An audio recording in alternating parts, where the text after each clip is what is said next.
na'udzu billahi min sururi anfusina wa min sayyiati a'malina. May yahdihillahu fala mudhillalah wa may yudlilhu fala hadiyalah. Amma ba'd. Allahumma shalli ala sayyidina Muhammad wa ala ali sayyidina Muhammad. Bapak Ibu semuanya yang kami hormati, juga Ustadz Khairul Anam yang kita sama-sama muliakan. Alhamdulillah Allah Subhanahu wa taala memperjumpakan kita di pertemuan yang kelima, dan insyaallah sesuai pertemuannya kita akan membahas pula hadis yang kelima dari kitab Al-Wafi, syarah daripada Syarah Al-Arba'in An-Nawawiyah karya Imam An-Nawawi, dan juga Al-Wafi syarahnya karya Dr. Mustafa Dib Al-Bukho hafizahumullah. Semoga dengan kita mempelajari karya-karya ulama ini, kita juga memperoleh keberkahan dari usaha dan juga ilmu beliau-beliau. Amin, amin ya rabbal alamin. Bapak, Ibu, peserta kuliah studi Islam online yang saya hormati, langsung saja kita lihat. Bismillahirrahmanirrahim. Qala al-musannifu rahimahullahu ta'ala wa naf'anna bihi wa bi masyayikhihi bidaraini amin amin ya rabbal alamin. Kita masuk ke hadis yang kelima. Qala wa anhu bihi qala.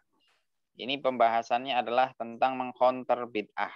Jadi mengcounter bid'ah. Ini tentu kasus di masyarakatnya sangat banyak sekali, ya. Akan tetapi nanti ketika kita lihat, kalau presentasinya sedikit maka nanti akan kita kasih porsi 5 penanya, tapi kalau waktunya mepet ya biasa 3 penanya seperti itu. Bismillahirrahmanirrahim, kita langsung lihat ke hadisnya. Ya, ini temanya adalah ibtalul munkarat wal bidah. Ya, jadi mengcounter kemungkaran yang ada dan juga mengcounter daripada bid'ah-bid'ah. Hadis ini disampaikan oleh Ummul Mukminin, an Ummil Mukminina Ummi Abdillahi an Ummil Mukminina Aisyah radhiyallahu anha qalat qala Rasulullah sallallahu alaihi wa alihi wasallam. Saya podo-podo lah kok kaya anakku ngono lho. Man ahdatsa fi amrina hadza ma laisa minhu fa huwa raddun. Rawahu Al-Bukhari wa Muslimun. Nah, terus Wa fi riwayatin li Muslimin man amila amalan laisa alaihi amruna fa huwa raddun. Baik. Itu sudah tadi tagnya sudah saya baca. Mohon dicek. Bapak Ibu semuanya diharapkan nanti insya Allah mengirim materinya nggak mendadak, sehingga Bapak Ibu nanti bisa di print dulu, sehingga nanti bisa dicoret-coret dan mungkin post testnya bisa dikerjakan gitu ya. Baik. An Ummil Mukminin, dari ibunya orang-orang mukmin, itu Aisyah, Sayyidah Aisyah. Itu Sayyidah Aisyah. Ummi Abdillah, ya, ibu dari Abdullah. Padahal Sayyidah Aisyah radhiyallahu taala anha istri Rasulullah yang terbelia. Beliau sangat muda, ya, jadi usia kisaran 6 tahun dinikah. Usia belia dinikah oleh Rasulullah Shallallahu alaihi wasallam, dan ternyata Allah Subhanahu wa taala mentakdirkan Rasulullah dengan Sayyidah Aisyah yang belia ini tidak memiliki keturunan, jadi tidak punya anak. Padahal masih belia gitu ya. Sehingga di antara hikmahnya adalah sebagai jawaban atas tuduhan orang-orang yang menuduh waliyadzubillah Rasulullah adalah sosok manusia yang hiperseks karena istrinya banyak. Tetapi realitas ya yang ada itu sebagai jawaban. Kalau emang Rasulullah itu hiperseks, kenapa dari Sayyidah Aisyah itu tidak ada anak seperti itu? Padahal dia yang termuda seperti itu. Malahan anaknya malah dari Sayyidah Khadijah radhiyallahu taala anha. Jadi di sini Ummi Abdillah, Abdillah ini bukan putra daripada Sayyidah Aisyah. Sayyidah Aisyah radhiyallahu taala anha, beliau tidak memiliki putra. Ya. Tidak memiliki putra ketika bersama Rasulullah sallallahu alaihi wasallam, dan Sayyidah Aisyah disebut dengan istri-istri Rasulullah ini. Jadi para istri Rasulullah yang ditinggal wafat oleh Rasulullah sallallahu alaihi wasallam dan dalam kondisi mereka masih hidup, maka disebut dengan Ummil Mukminin, ibunya orang-orang mukmin. Sehingga tidak boleh dinikahin, ya, nggak boleh dinikah setelah Rasulullah wafat. Maka istri-istri Rasulullah ini yang masih hidup, maka tidak boleh dinikah. Ya, beda dengan istri-istri umatnya, umat Rasulullah. Ini kalau suaminya meninggal, boleh menikah. Seperti itu. Tapi istri Rasulullah itu dilarang, ya, haram untuk menikah, tidak boleh. Radhiyallahu ta'ala anha, semoga Allah meridhoi daripada Sayyidah Aisyah. Nah ini ciri-cirinya ya para sahabat itu di belakangnya radhiyallahu ta'ala anha. Lalu apakah nggak boleh untuk selain sahabat? Nah itu ada beberapa pandangan, ya. Ada yang tidak memperbolehkan, ada yang memperbolehkan. Jadi kalau redaksi radhiyallahu ta'ala anha. Radhiyallahu, kalau yang memperbolehkan itu pandangan bahwa itu merupakan doa, ya. Kalau doa umum untuk siapapun. Ada yang mengatakan itu spesifik khusus untuk hanya para sahabat. Baik. Dan ciri-ciri jadi orang-orang yang hidup di zaman Rasulullah, kalau di belakangnya radhiyallahu berarti orang Islam seperti itu. Kalau radhiyallahu anhu, anha, itu berarti yang Islam hanya dia, orang tuanya enggak. Tapi kalau radhiyallahu nanti misal orang tuanya disebutkan, ya misal Ibnu Umar radhiyallahu taala anhuma, oh berarti Abdullah dan sahabat Umarnya itu merupakan orang Islam seperti itu. Jika disebutkan dua-duanya di situ dan mendapatkan doa radhiyallahu. Qalat Sayyidah Aisyah radhiyallahu taala anha berkata, qala Rasulullah sallallahu alaihi wasallam, Rasulullah bersabda, man ahtasa, ya. Man ahtasa. Barang siapa yang memunculkan hal baru, ya. Barang siapa yang memunculkan hal baru. Mereka-reka membuat sesuatu yang baru. Mereka-reka sesuatu yang baru. Fi amrina, di dalam urusan agama kami, di dalam urusan kami. Nah, di sini dimaksudkan, dijelaskan bahwa amrina ini adalah urusan agama, urusan agama. Jadi mereka-reka yang membuat urusan agama. Hadza ini ya ma laisa minhu, yang bukan darinya, ya. Ma laisa minhu, yang bukan darinya, artinya bukan dari agama Islam, artinya tidak ada sumber sama sekali gitu. Jadi ma laisa minhu artinya tidak ada dalil sama sekali, baik dalil secara umum maupun secara khusus. Maka fahuwa, maka sesuatu yang direka-reka itu raddun, maka ditolak. Jadi orangnya juga ditolak, perbuatannya juga ditolak, artinya nggak sah. Itu rusak, namanya barang rusak. Kita beli sesuatu rusak, mau diterima kan nggak diterima. Rawahu al-Bukhari wa Muslimun, yang meriwayatkan hadis ini, yang salah satu yang menghimpun hadis ini adalah Imam Al-Bukhari dan Imam Muslim. Jadi kalau kita cari redaksi hadis ini, maka redaksi ini ada di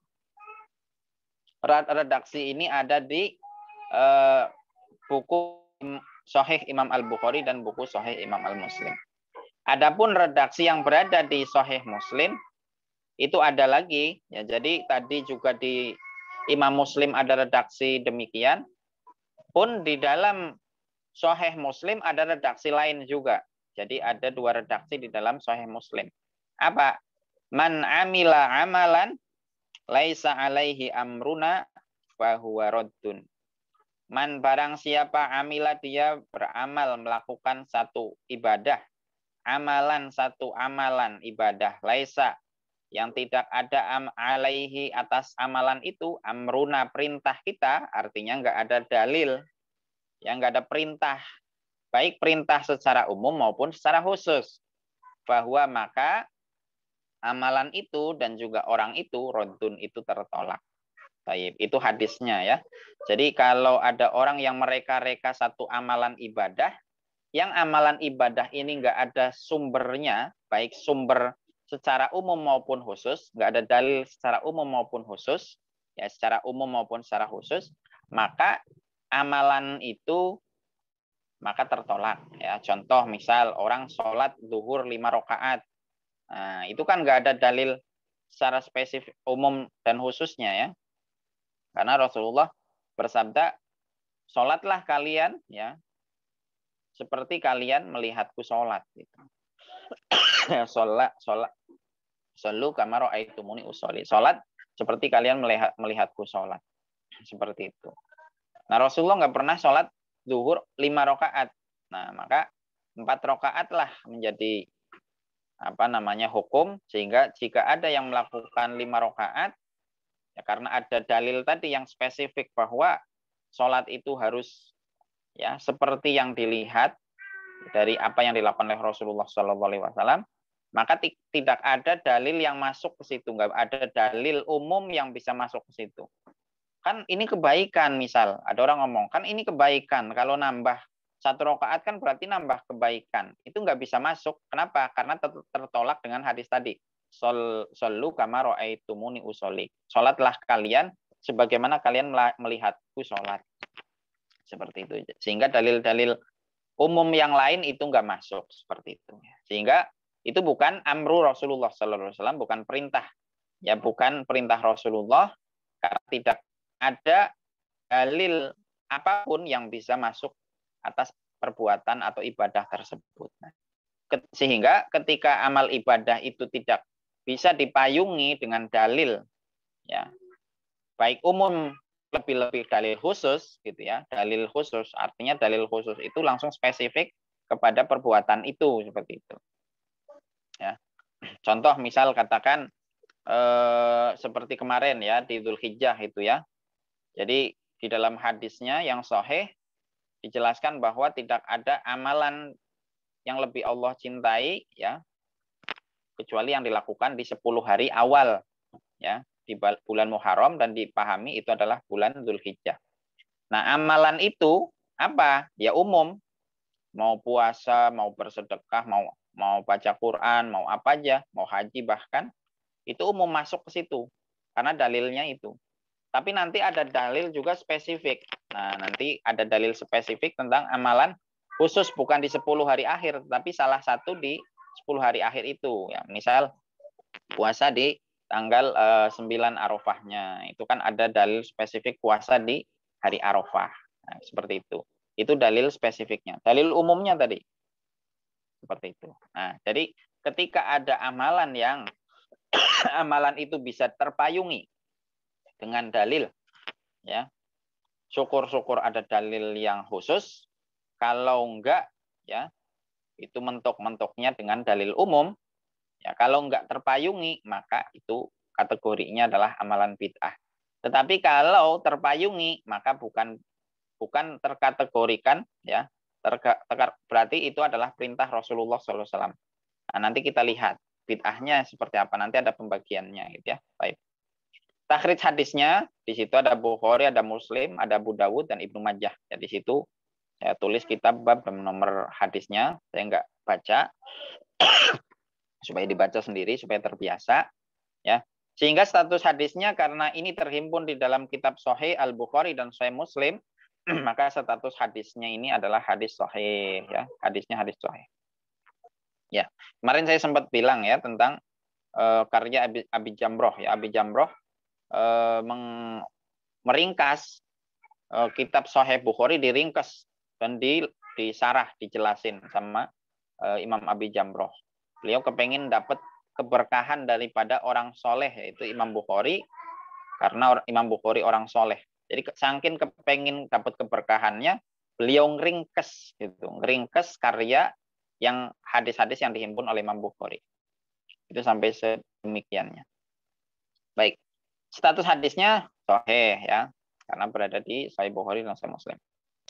Nah, untuk Rabi'ah, sahabat yang meriwayatkan hadis ini adalah istri Rasulullah Shallallahu Alaihi Wasallam, yaitu Aisyah ya, Sayyidah Aisyah. Sayyidah Aisyah putri sahabat Abu Bakar As-Siddiq ya. Sayyidah Aisyah putri sahabat Abu Bakar As-Siddiq. Jadi sahabat Umar itu juga mertuanya Rasulullah. Sahabat Abu Bakar juga mertuanya Rasulullah Shallallahu Alaihi Wasallam.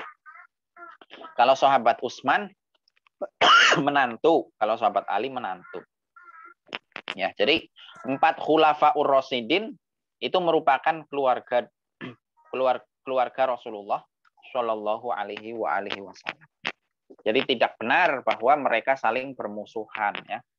Adapun kunyah atau panggilan ya daripada Sayyidah Aisyah adalah Ummu Abdillah. Padahal Sayyidah Aisyah tadi tidak memiliki putra ataupun putri ya ketika berumah tangga dengan Rasulullah Shallallahu Alaihi Wasallam. Akan tetapi Abdillah ini adalah ponakannya Sayyidah Aisyah, ya, ponakannya Rasulullah. Siapa? Ponakannya Rasulullah Sayyidah Aisyah dari Asma yang menikah dengan Zubair. Ya, Aisyah, Asma dan Zubair punya anak. Ya. Jadi sahabat Abu Bakar, ayahnya Aisyah punya anak. Aisyah punya anak lagi Asma. Ya, ada Asma binti Abi Bakar. Nah, Asma ini menikah dengan Zubair, punya anak Abdullah. Nah, Aisyah ini sangat senang. Biasa ya. Jadi kalau di dalam keluarga itu kadang ada keluarga yang nggak punya anak, akhirnya senang sama anaknya, adiknya atau anaknya, kakaknya. Udah, saya lah yang ini main bareng sama dia, ngurusin dia gitu. Akhirnya karena sering interaksi dengan anak tersebut, akhirnya dipanggil dengan panggilan anak itu. Jadi sampai saking kedekatannya itu sampai dipanggil kayak ibunya gitu. Ummu Abdillah, padahal Abdillah ini ponakannya gitu. Jadi Bapak Ibu, misal Bapak Ibu kok seneng sama siapa misal, sama cucunya gitu ya. Sama cucunya saking seneng gitu. Jadi waktunya lebih orang tuanya dengan mbahnya itu lebih banyakkan dengan mbahnya. Orang tuanya lebih sibuk mungkin ya. Dengan argumen mempersiapkan demi putra-putrinya. Nyatanya juga putra-putrinya diabaikan gitu ya. Jadi argumen itu berarti cuman hipokrit gitu. Jadi nggak benar. Cuman ngeles doang gitu ya. Padahal mah ya kepengen alhaqumut takatsur gitu, kepengen ngumpulin aja. Tapi alasannya ini demi anak kayak gitu. Baik. Kemudian panggilan juga Ummul Mukminin ya, ibunya para orang mukmin. Makanya nggak boleh dinikah, ibunya orang-orang mukmin. Nikah dengan Rasulullah SAW usia 6 tahun di Mekah. Jadi sebelum hijrah, sebelum terjadi hijrah, Rasulullah menikahi Sayyidah Aisyah radhiyallahu taala. Usianya 6 tahun. Tapi belum kemudian serumah. Nah, ini yang namanya nikah gantung. Namanya nikah gantung, dinikah tapi belum barang serumah. Seperti itu. Maka ada yang namanya nikah gantung. Ya mungkin nanti akan ada padanannya nanti jadi kemudian khitbah gantung gitu ya, dikhitbah tapi digantung. Misal dijodohin dari semenjak kecil. Ini nanti buat anak saya ya kayak gitu. Diboyong ke Madinah pada bulan Syawal tahun 2 Hijriah setelah Rasul pulang dari perang Badar saat usianya 9 tahun. Ya, jadi berarti dinikah oleh Rasulullah usia 6 tahun, dan ketika 9 tahun Rasulullah sudah 2 tahun di Madinah, baru kemudian dijemput ya, dibawa ke Madinah Kemudian hiduplah Sayyidah Aisyah dengan Rasulullah usia 9 tahun seperti itu. Artinya ini pelajaran bahwa memberikan hak-haknya. Ya, hak-haknya 6 tahun itu masih belajar, masih main, ya kasih gitu. Dan Bapak Ibu jangan bayangin 9 tahunnya kayak 9 tahun orang Indonesia gitu ya. Belum ada 1 meter orangnya, enggak kayak gitu. Jadi 9 tahunnya 9 tahun orang Arab. Ya, jadi 9 tahunnya itu gede. Ya, mungkin kalau kita di sini 9 tahunnya ya udah kelihatan kayak usia 20 tahun gitu ya. Dan Rasul wafat usianya Sayyidah Aisyah adalah 18 tahun. Usianya 19 tahun. Jadi berumah tangga dengan Rasulullah, bareng dengan Rasulullah kurang lebih itu adalah 9 tahun. Hidup setelah Rasul wafat 40 tahun ya. Setelah Rasulullah wafat itu hidup 40 tahun. Berarti usianya kurang lebih 58 atau 57.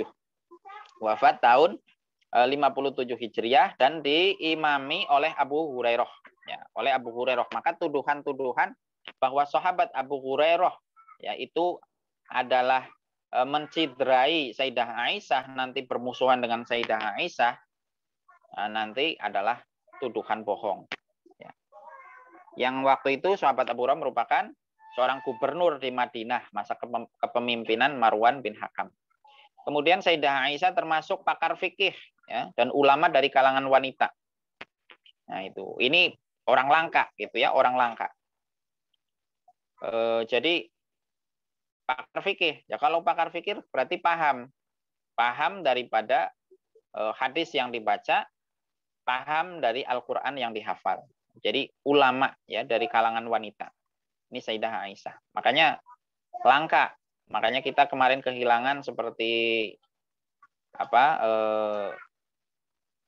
Profesor Dr. Huzaimah itu ya.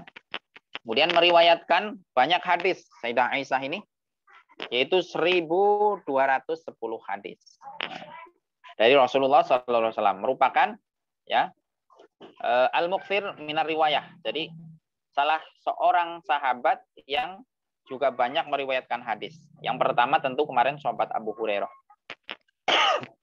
Baik. Nah, itu tentang sedikit profil dari Sayyidah Aisyah radhiyallahu taala anha. Adapun urgensitas hadis ini apakah pantas dimasukkan pada Arba'in Nawawi? Ya, alasannya merupakan hadis ini pokok agung dari agama, ya, pokok agung dari agama. Karena tadi urusannya adalah ittiba kepada Rasulullah. Jadi segala yang kita lakukan itu adalah berdasar, ya ada landasannya. Nah, maka kan ini hal penting gitu. Apa yang kita lakukan itu ada acuannya. Kalau nggak ada acuannya, maka itu tertolakkan seperti itu. Maka ini hal besar di dalam urusan agama. Kemudian niat merupakan parameter batin. Kemarin niat ikhlas gitu ya. Ini hadis pertama, hadis kedua. Niat itu parameter batin, ukuran daripada ibadah batin. Jadi ibadah itu nggak bisa diterima kalau nggak ada niat. Adapun sesuai dengan perintah Allah dan Rasulnya merupakan parameter lahir dari sebuah amal. Jadi catatan amal ibadah itu bisa masuk ya, terscreen ya, masuk kemudian menjadi masuk kualifikasi bisa diterima itu jika memenuhi 2 syarat. Ulama menentukan 2 syarat. Apa syarat pertama adalah ikhlas niatnya, kemudian yang kedua adalah sesuai perintah ya, sesuai perintah ajaran daripada apa yang dibawa oleh Rasulullah Shallallahu Alaihi Wasallam. Baik yang ada di Al-Quran maupun di Al-Hadis. Imam An-Nawawi kemudian berkomentar tentang hadis ini, ya, hendaknya hadis ini dihafalkan dan didatangkan sebagai alat menghilangkan kemungkaran. Ya. Jadi untuk menolak hal-hal yang nggak benar di dalam agama kita itu dengan dalil ini, dengan dalil hadis tadi. Kemudian Ibnu Hajar Al-Haytami juga berkomentar, hadis ini merupakan kaidah atau aturan Islam yang umum dan sangat bermanfaat karena akan menghasilkan hukum syara. Ya, kalau sesuai perintah maka bagian dari agama. Jika tidak ada perintah baik umum maupun khusus, secara umum maupun secara khusus, maka itu adalah bid'ah yang tertolak sehingga bukan bagian dari agama. Maka itu kaidah umum yang sangat penting. Nah, maka hadis ini penting ya. Bahkan tadi Imam An-Nawawi mengatakan, Imam An-Nawawinya sendiri mengatakan bahwa hendaknya ini dihafalkan dan hadisnya pendek ya tadi. Kosakatanya di sini ada kosakata man ahdatsa fi amrina ma laisa minhu, kemudian fahuwa raddun. Man ahdatsa, ya barang siapa mereka-reka. Maksudnya adalah memunculkan dan mereka-reka sesuai hawa nafsunya. Jadi sesuai dengan kepentingannya, ya. Tidak berdasarkan perintah, tidak ada landasannya, gitu. Jadi sesuai keinginannya, ada kepentingan di dalamnya. Fi amrina, ya sholat subuh jadi 4 rakaat. Kenapa? Sehat, masih bugar gitu ya, pagi-pagi masih bugar, ya lakuinlah yang banyak. Nah itu, jadi ada kepentingan di sana padahal tidak ada perintah, ya baik secara umum terlebih-lebih secara khusus. Fi amrina dalam urusan agama dan syariat kami yang Allah ridhoi. Jadi urusan agama ya, bukan pada urusan selain agama. Sehingga kalau selain agama bagaimana? Boleh nggak? Boleh. Dulu nggak ada pesawat, sekarang ada pesawat. Dulu nggak ada laptop, sekarang ada laptop. Dulu nggak ada HP, sekarang ada HP, boleh. Malaisa minhu. Sesuatu yang tidak ada darinya. Maksudnya adalah bertentangan dengan urusan agama kami. Jadi bertentangan, bahkan bertentangan. Jadi tadi nggak ada dalil umum maupun terlebih khusus, ini lebih-lebih bertentangan. Gitu. Kalau bertentangan, ya nggak boleh bertentangan. Tadi misal sholat subuh jadi 4 rakaat. Bertentangan dengan dalil shollu kama ra'aitumuni usolli. Bertentangan dengan itu, maka tertolak. Atau tidak ada dalil ataupun kaidah yang umum yang memperbolehkan. Tuh, umum. Itu paling mentok umum. Kalau khusus kan berarti sudah sangat jelas gitu ya. Nah, umum aja nggak ada, apalagi khusus gitu. Jadi kalau nggak ada dalil secara umum yang membolehkan, maka itu sudah terkategorikan bid'ah yang nanti bid'ahnya tertolak. Bahwa raddun, maka dia tertolak, ya, maka tertolak pelakunya juga salah. Jadi pelakunya itu salah, artinya berdosa gitu. Maksudnya pelakunya salah itu pelakunya berdosa. Ya. Kemudian yang kedua perbuatannya juga tertolak. Maksudnya perbuatannya tertolak itu nggak sah. Itu perlu dipahami, Bapak Ibu. Jadi tertolak orangnya dengan tertolak amalannya itu perlu dipahami. Oh, kalau orangnya berarti orangnya berdosa. Kalau tertolak amalannya berarti amalannya itu nggak sah kayak gitu. Jadi kalau dia melakukan itu, ya, misal ada orang dalam kondisi normal, ya, sholat nggak pakai wudhu gitu ya. Jadi dalam kondisi normal sholat nggak pakai wudhu. Nggak ada dalil tuh, nggak ada dalil umum maupun khusus. Maka orang yang melakukannya juga dosa, sholatnya yang dilakukan juga nggak sah. Jadi dua-duanya pelaku dan perbuatannya itu tertolak. Nah itu perlu dipahami. Baik, kita masuk pada fikih hadisnya. Yang pertama adalah Islam itu adalah ittiba, ya.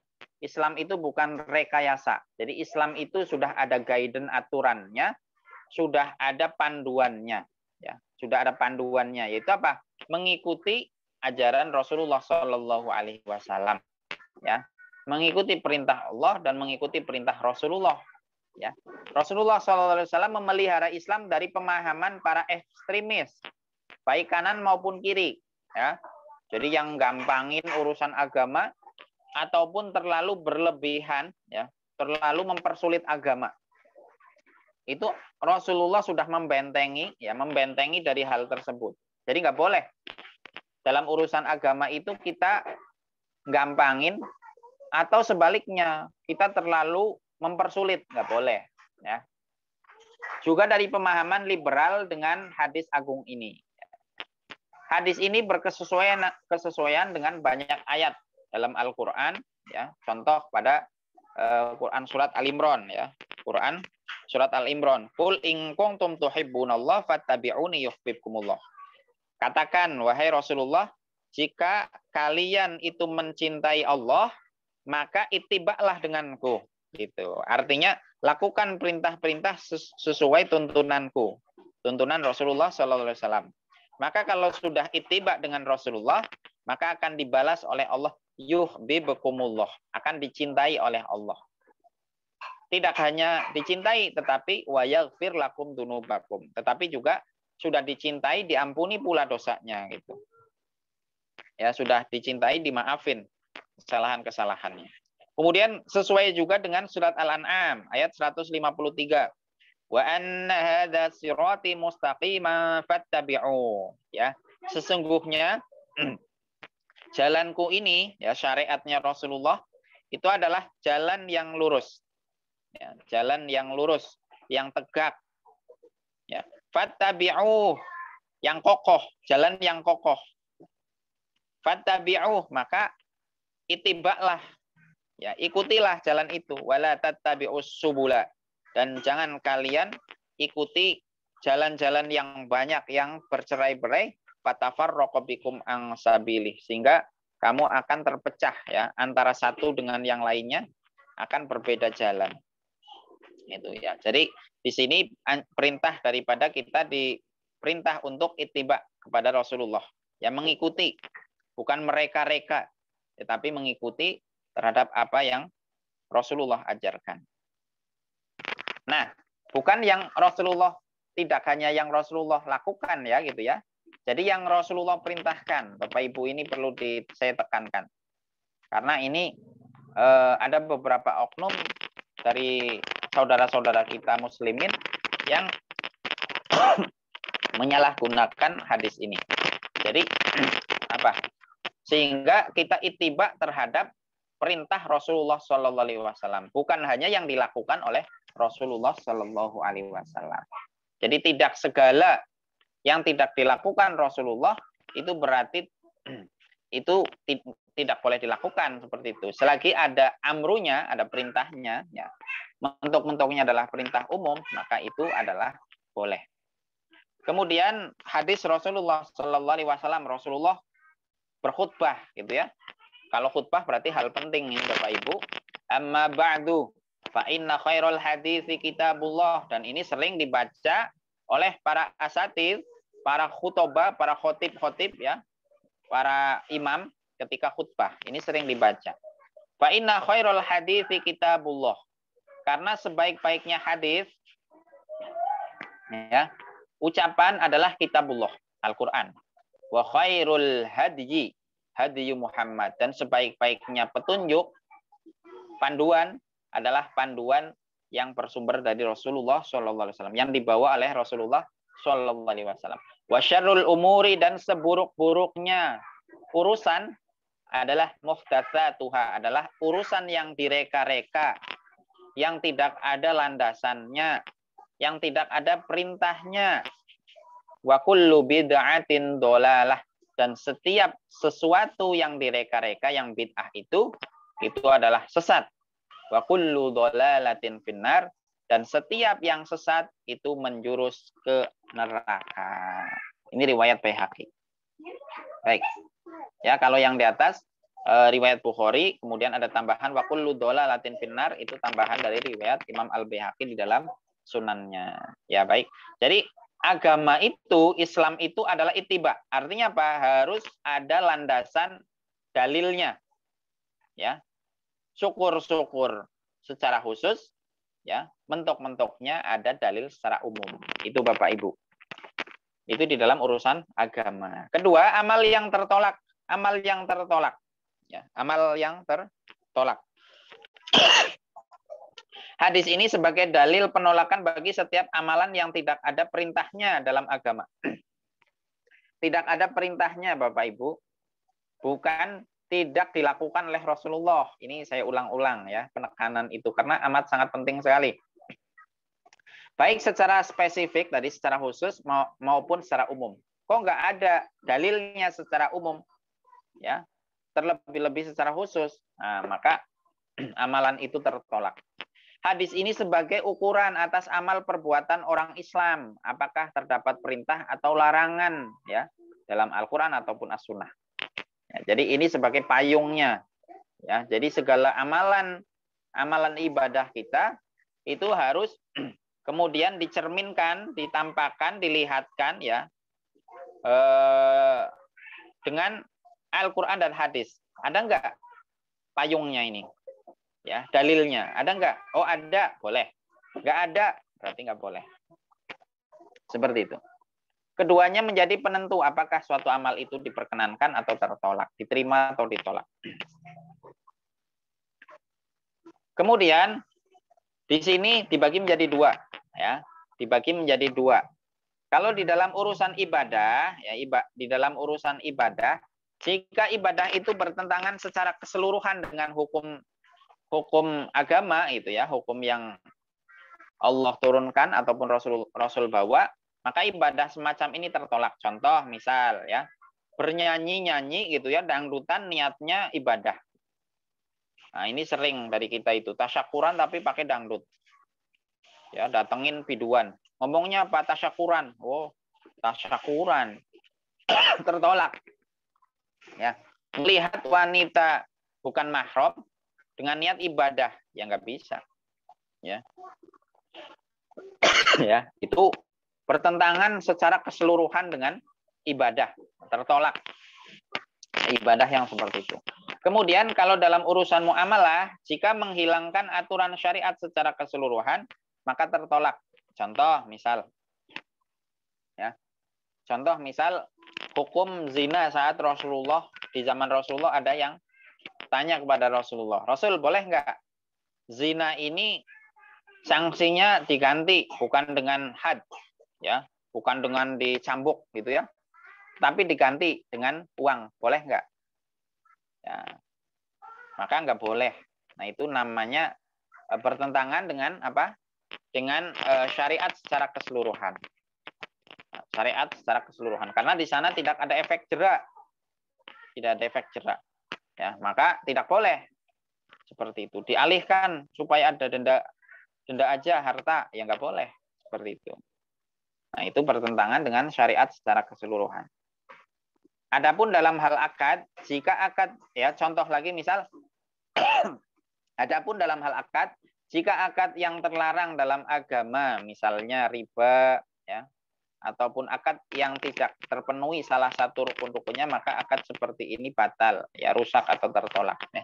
Jadi kalau di dalam akad, ya dalam akad kok bertentangan dengan syariat, ya, rukun-rukunnya tidak terpenuhi, itu pun juga tertolak. Itu di dalam urusan muamalah. Jadi muamalah ini syarat rukunnya harus terpenuhi, ya, tidak bertentangan dengan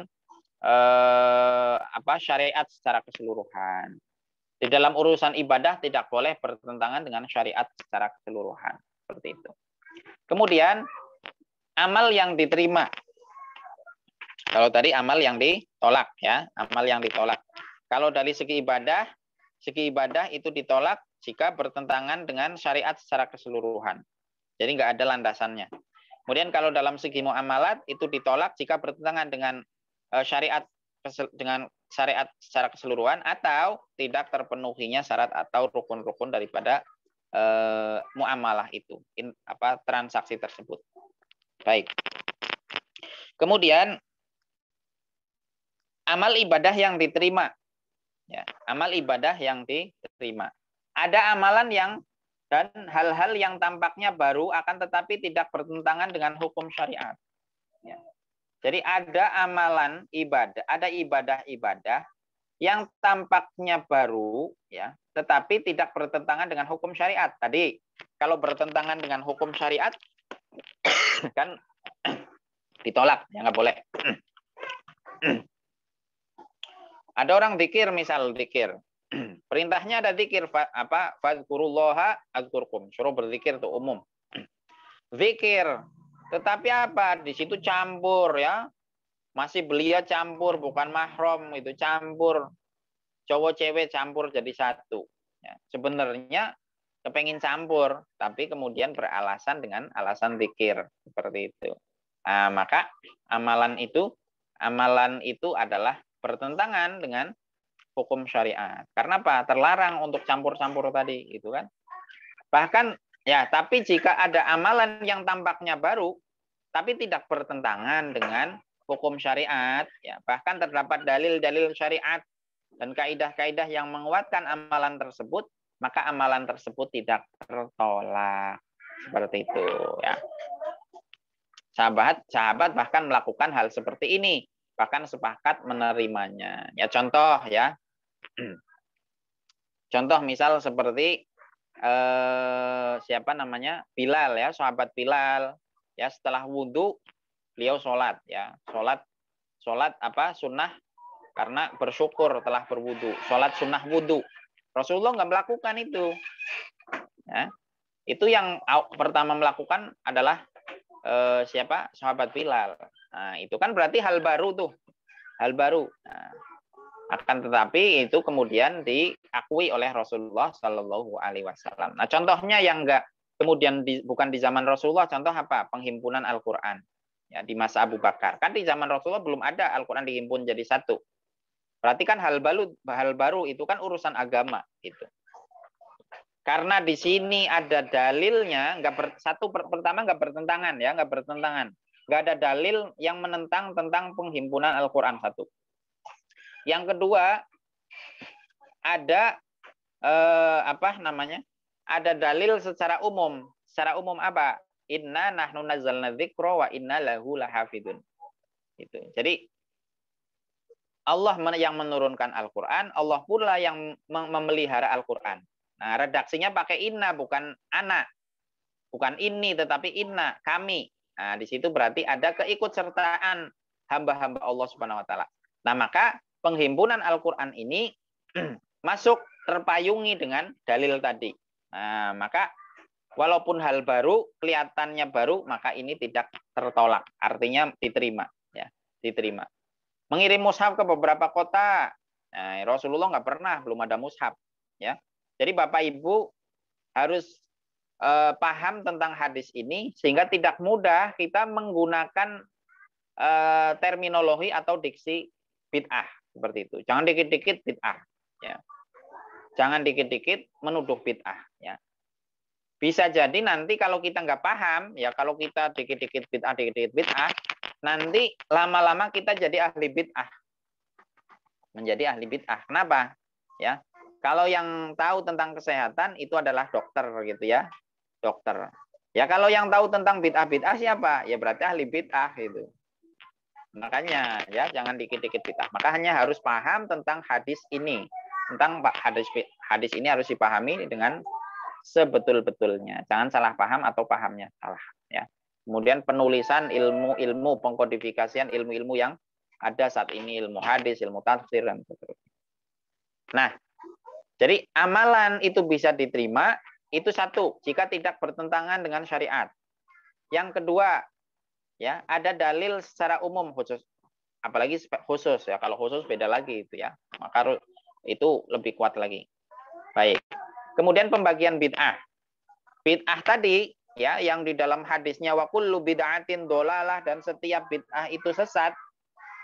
Ya, itu harus dipahami Bapak Ibu bahwa arti keseluruhan di sini itu bukan berarti keseluruhan itu secara misal 100 anggotanya itu berarti 100-100-nya semuanya ke bawah gitu. Jadi enggak seperti itu Ibu. Apalagi kalau kita sudah belajar tentang ilmu logika atau ilmu mantik. Nah, kita akan paham nanti di sana ya. Jadi kalau ada qadhiyah yang musyawarah, qadhiyah yang terbatas seluruh sebagian itu nanti akan menghasilkan kesimpulan, konklusi, ya, akan menghasilkan konklusinya adalah sebagian. Jadi kalau seluruh yang baru yang direka-reka itu bid'ah, berarti ada sebagian direka-reka nggak bid'ah. Ya. Dan seluruh yang bid'ah itu dolalah, berarti ada sebagian yang bid'ah itu nggak dolalah. Nah, seperti itu. Keseluruhan yang bid'ah itu finar di dalam neraka, berarti konklusinya ada sebagian yang baru tapi nggak menjadi sebab menjerumuskan neraka. Itu perlu dipahami Bapak Ibu semuanya. Maka ulama sangat jeli memahami tentang hadis itu sehingga termasuk diantaranya Imam Asy-Syafi'i ya, dan ulama-ulama yang lain itu membagi bid'ah. Ya, bid'ah. Jadi bid'ah itu definisinya gini. Bid'ah itu adalah mereka-reka ibadah yang ibadah itu tidak ada dalil secara umum maupun secara khusus. Kalau secara khusus artinya berarti dilakukan oleh Rasulullah SAW atau diperintahkan oleh Rasulullah, itu secara khusus. Gitu ya. Secara umum artinya ada perintah secara umum. Ya, secara umum tadi saya contohkan tadi, misal di 10 awal ya bulan Dzulhijjah itu amalan terbaik, amalan ibadah apapun itu semuanya Allah cintai. Nah, maka termasuk puasa, sedekah gitu. Tapi ada sebagian sebagian teman kita minal muslimin, saudara kita minal muslimin yang salah paham, pahamnya salah. Sehingga kalau puasa dibilang bid'ah. Bid'ah kamu puasa di tanggal 1 Dzulhijjah. Nggak ada dalilnya Rasulullah. Nggak ada dalilnya kayak gitu. Nah, itu karena pahamnya salah ya. Karena memahaminya salah. Baik. Nah, maka dibagi menjadi dua ya. Jadi bid'ah itu adalah mereka ibadah yang ibadah itu tidak pernah diperintah ya, tidak pernah diperintah baik secara umum maupun secara khusus ya. Jadi tidak hanya tidak dilakukan oleh Rasulullah, Bapak Ibu diperhatikan itu ya, penekanannya itu saya ulang-ulang terus loh. Karena ada sebagian saudara kita yang mengatakan ini nggak pernah dilakukan oleh Rasulullah, maka nggak boleh dilakuin. Nah itu salah, yang kaidah seperti itu salah ya. Bid'ah ada dua, ada bid'ah hasanah dan ada bid'ah sayyi'ah. Ada bid'ah yang mahmudah, ada bid'ah mazmumah, bid'ah baik dan bid'ah buruk. Ada sesuatu yang kelihatannya baru tetapi baik. Contoh misal ya, misal apa namanya ya? Misal setelah sholat, nggak tahu ya di zaman Rasulullah nggak ada dalilnya gitu, nggak ada dalilnya apa Rasulullah setelah sholat itu Rasulullah salaman atau enggak, saya juga nggak paham, saya nggak nemuin dalilnya gitu ya. Terus yang kedua, saya juga nggak nemukan dalil Rasulullah melarang salaman setelah sholat gitu ya. Berarti kalau salaman setelah sholat bagaimana hukumnya? Nggak ada larangan gitu ya. Berarti nggak terlarang, berarti nggak bertentangan dengan hukum syariat. Satu. Baik. Cari lagi, ada nggak dalil yang memayunginya ya? Yang memayunginya secara umum ternyata ada. Ternyata ada ya. Jadi dalilnya apa? Kalau ada orang muslim saling berjumpa, maka bersalaman. Nah, selagi itu belum dilepaskan, maka dosanya akan rontok kayak gitu ya. Sampai-sampai anjuran Rasulullah itu, sampai-sampai walaupun orang muslim ini jalan kemudian tertutup dengan pohon dan berjumpa lagi, salaman lagi kayak gitu. Berarti itu perintahnya kan perintah yang sangat kuat gitu. Nah, pertanyaannya, kalau setelah sholat bagaimana? Tadi nggak ada larangan. Berarti boleh nggak? Boleh. Ya, maka kalau nggak ada perintahnya juga, maka bisa kita ambil bahwa salaman setelah sholat itu adalah bid'ah yang mazmumah atau bid'ah yang hasanah, yang baik. Ya, artinya bernilai pahala gitu ya, bernilai pahala. Jadi bernilai tadi itu mendapatkan pahala apa? Dosanya pada rontok. Seperti itu. Dosanya pada rontok ya. Karena sekarang ini aneh, banyak saudara kita aneh. Kalau habis sholat salaman katanya bid'ah. Kalau habis sholat pegang tasbih katanya bid'ah. Tapi kalau habis sholat kemudian pegang HP nggak bid'ah. Kalau habis sholat kemudian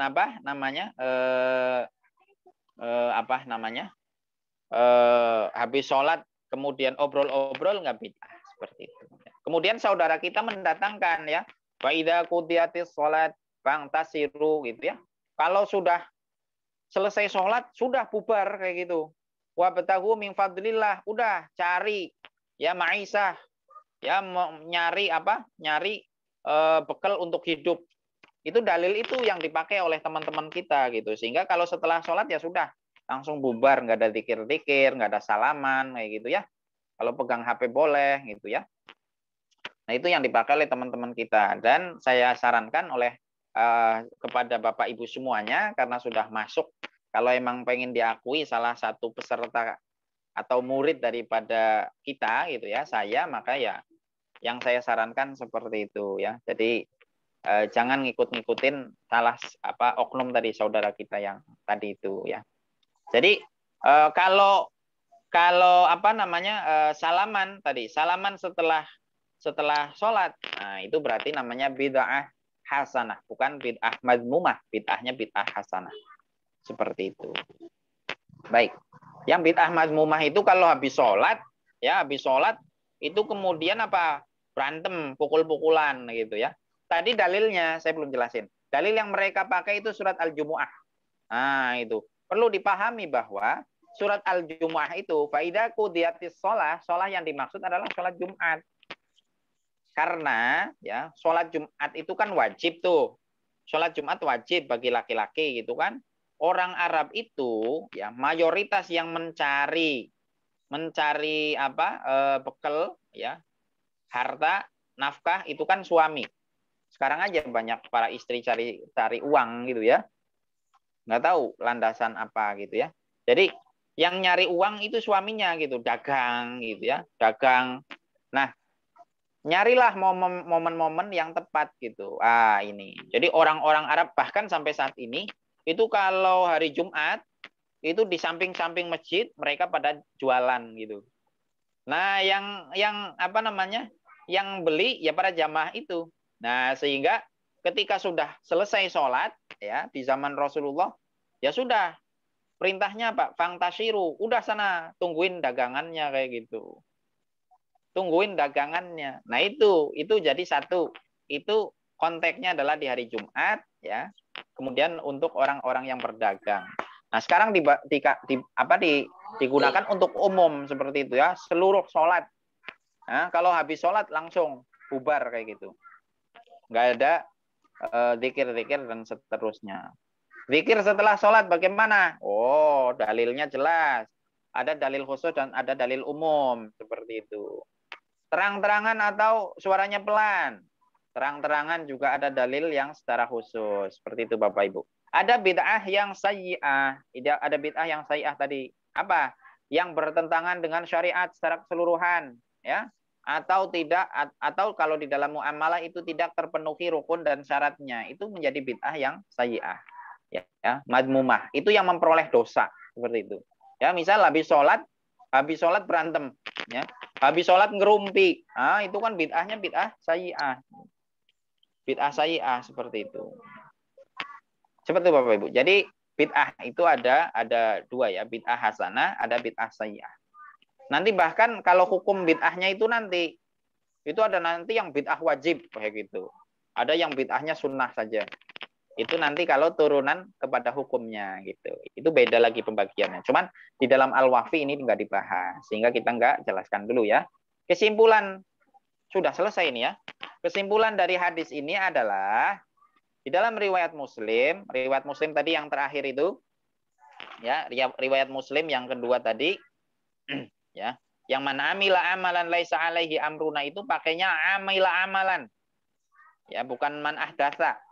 Jadi orang yang melakukan amal, ya amal itu tidak ada urusanku, tidak ada perintah daripada Rasulullah baik secara umum maupun secara khusus, maka tertolak. Ya kalau pada redaksi hadis yang pertama kan orang yang mereka-reka gitu. Mereka-reka. Beda tuh, mereka-reka dengan amalan. Nah, ini kita pahami nanti di sini.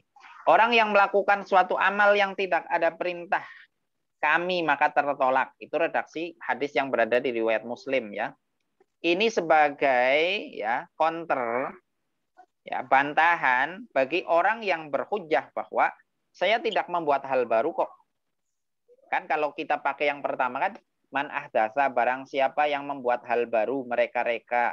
Nah, orang melakukan sesuatu yang enggak ada landasannya, ya bahkan bertentangan dengan syariat. Kemudian dia bilang, saya enggak bikin sesuatu yang baru kok. Kayak gitu. Nah, maka itu hadis yang kedua itu menjadi jawaban orang itu. Ya betul, kamu tidak melakukan hal yang baru, enggak direka-reka menurut kamu gitu ya. Tapi ya ini ada dalilnya. Orang yang melakukan amalan apa aja, termasuk yang kamu lakuin itu.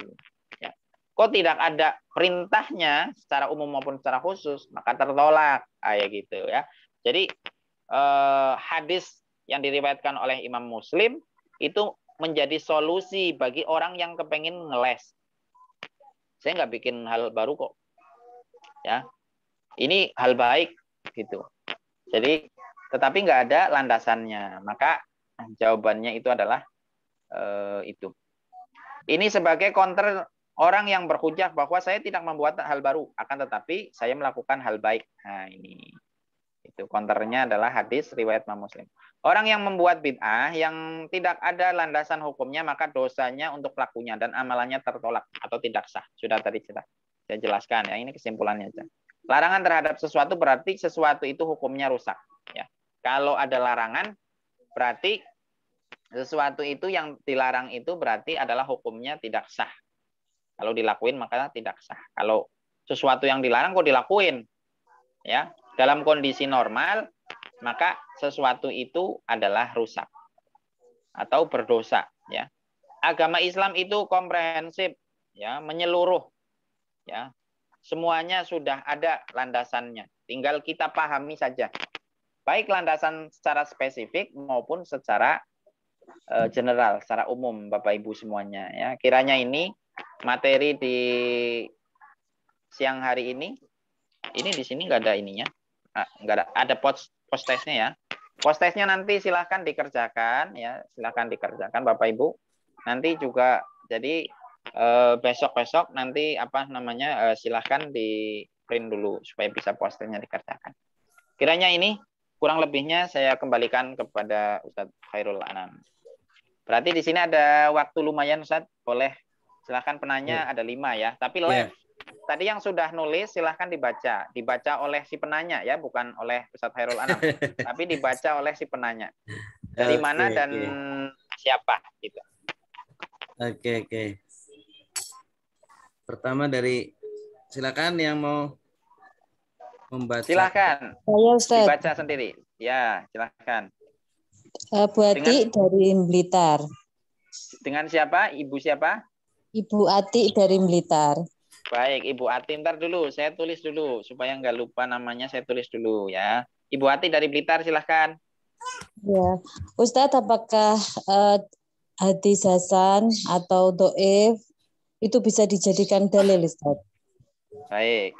Terus kemudian ini saya pernah dengar cerita ada dulu pada zaman Abdullah bin Mas'ud, kalau nggak salah itu ada orang sekelompok orang di masjid itu berzikir dengan menggunakan batu. Kemudian Abdullah bin Mas'ud melarangnya karena tidak dilakukan oleh Rasulullah. Nah, apakah ini bisa dijadikan dalil bahwa kita tidak boleh berzikir dengan hitungan tertentu, kemudian dengan tasbih, begitu Ustaz? Baik. Jazakallah. Baik, berikutnya penanya kedua. Saya boleh bertanya. Ibu Ati. Ya.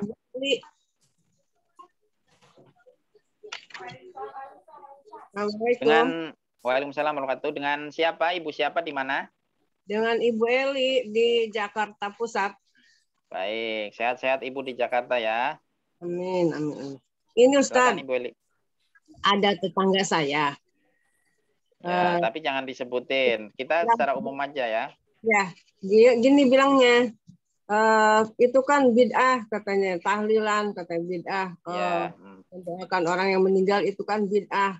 Nah, ini kita bantahnya dengan hadis yang kedua apa bukan Ustaz?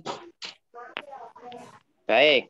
Ini tentang, berarti pertanyaannya sebetulnya tahlil itu bid'ah atau enggak kayak gitu ya? Akhirnya ke sini. Putra Mandiri. Baik. Sudah ketangkap Ibu? Sudah, jazakumullah ya. Barakallahu fiik, tahlil bid'ah atau tidak, nanti saya jawab. Alasannya apa, kemudian cara mengkonternya bagaimana. Baik. Saya mau menawarkan salah satu. Berikutnya penanya ketiga, silahkan. Assalamualaikum Ustaz. Assalamualaikum. Dengan siapa, di mana? Saya Luki Ustaz dari Bandung. Oh, Pak Luki. Kemarin Pak Luki juga ya, Bandung ya, silahkan. Ya, maaf Ustaz, mengenai tadi salaman setelah sholat ya. Ya. Itu kan yang banyak dilakukan itu adalah orang-orang di Indonesia ini salamannya itu setelah salam. Ya. Lalu setelah salam langsung mereka bersalaman. Ya. Menurut saya ya ini juga ditanyakan ke Ustadz lah. Menurut saya kan itu disunahkan setelah salam itu kita membaca astagfirullah kemudian berzikir. Kalau memang kalau bersalamannya setelah setelah beres zikir segala macam itu mungkin bisa aja ya kita mau berpisah atau dengan sesama jamaah itu masih bisa di inilah. Nah, kemudian satu lagi Ustadz, sebentar tadi saya nulis apa ya? Ya mengenai zikir bersama. Zikir bersama yang dikeraskan itu banyak terdapat di masjid-masjid di sini Ustadz. Ya. Nah ini menurut saya apakah lebih baik zikir itu masing-masing karena banyak juga yang setelah kita sholat itu banyak yang terlambat sholatnya sehingga mereka masih sholat. Sehingga zikir yang dikeraskan itu mengganggu yang sedang sholat gitu Ustaz. Baik. Terima kasih. Baik, terima kasih. Baik, berikutnya. Jazakumullah Pak Luki. Berikutnya penanya. Assalamualaikum. Penanya keempat. Iya, saya mau bertanya Ustaz. Dengan Ibu di mana? Saya Ibu Nina di Depok. Silakan Bu Nina. Saya mau bertanya tentang kebiasaan menabur kembang itu di kuburan ya, apabila ada yang meninggal gitu, terus menyiram dengan air mawar itu dan meletakkan karangan-karangan bunga. Itu bagaimana hukumnya? Lalu satu lagi Ustadz, untuk kegiatan zikir bersama itu saya pernah dengar itu istilahnya manakiban atau apa itu Ustadz. Nah, itu mengumpulkan orang banyak untuk berzikir bersama, bertawasul atau apa itu Ustadz, mengirimkan doa-doa untuk para wali katanya. Dan ada seperti ulama-ulama yang dikultuskan, dikirimkan doa dan dimintakan doa juga gitu loh Ustadz. Itu bagaimana hukumnya? Itu aja sih.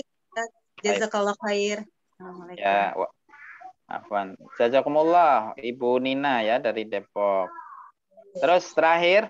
Assalamualaikum warahmatullahi. Ya, waalaikumsalam warahmatullahi. Dengan siapa di mana? Ibu Rafniza Depok Ustaz. Oh, fadholi Ibu Rafniza. Ya. Izin bertanya dengan situasi sekarang silakan. Ini. Ya. Mengenai sholat berjamaah di masjid. Ya. Ya. Kan sekarang aturan yang dipakai adalah berjarak. Ya.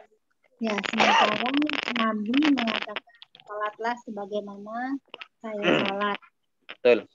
Nah, itu kondisi sekarang ya. Jadi para DKM itu kan ya dalam kondisi kebingungan ya Ustaz ya.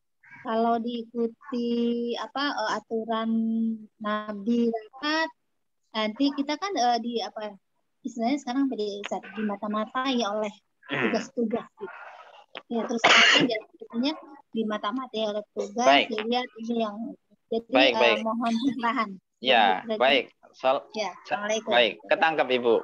Waalaikumsalam warahmatullahi wabarakatuh. Jazakumullah semuanya, Ibu Ati di Blitar, Ibu Eli Jakarta, Pak Luki, Bu Nina dan Bu Rafniza.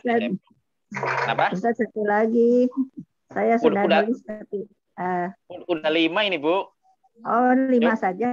Ya udah satu lagi nggak apa-apa. Satu lagi silahkan. Ya udah silahkan. Baik, assalamualaikum warahmatullahi wabarakatuh. Mengenai sholat. Dengan siapa dulu nih? Siapa? Oh ya, saya Siti Julaiha. Ya, dari Jakarta Barat. Yo, silahkan.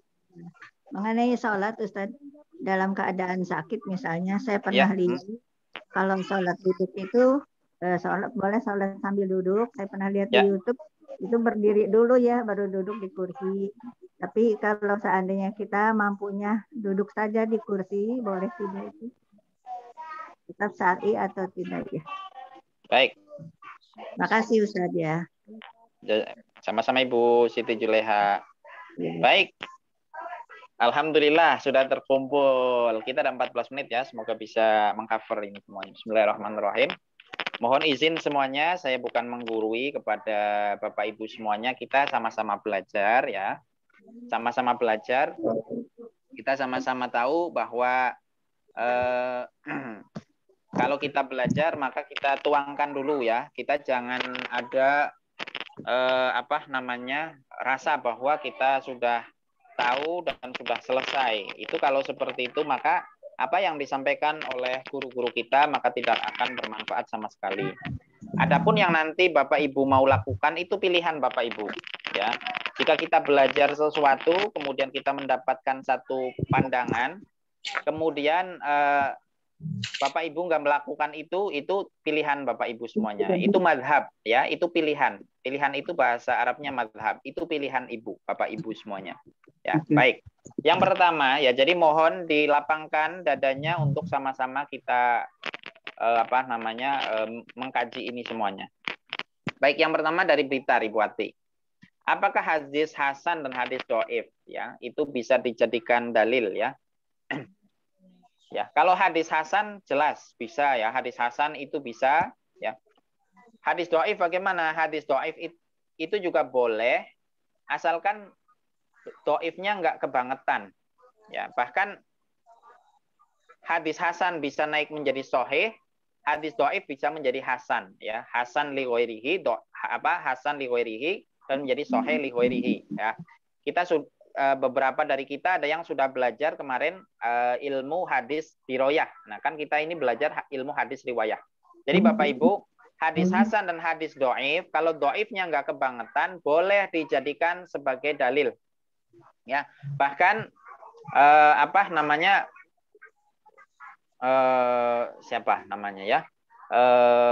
bahkan Imam Ahmad itu lebih memilih hadis dhaif daripada pendapat sendiri itu.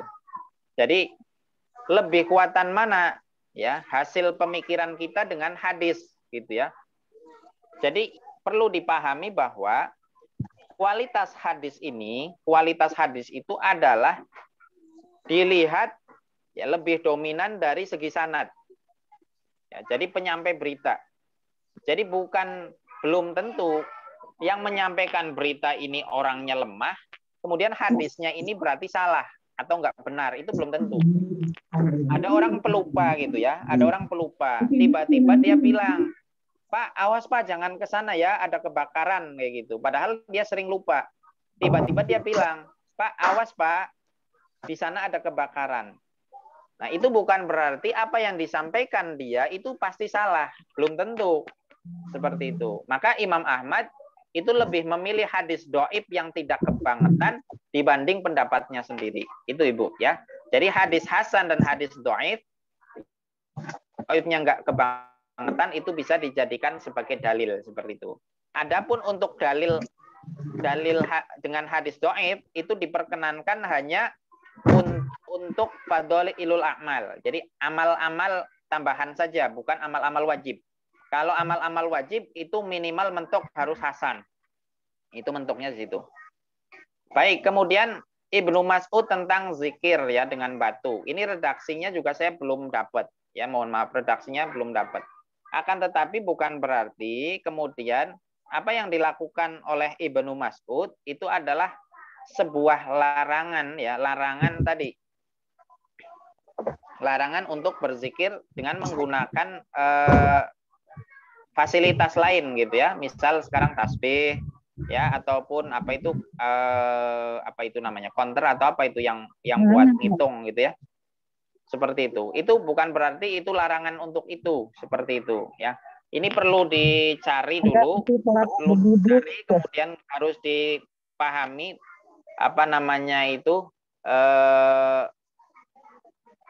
waktu itu sebabnya apa? Kemudian Ibnu Mas'ud ini kok melarang seperti itu ya, seperti itu. Jadi apa yang tadi Ibu temukan tentang Ibnu Mas'ud, saya pribadi belum menemukan. Kemudian bukan berarti itu sebagai penghalang ya, sebagai penghalang berarti melarang.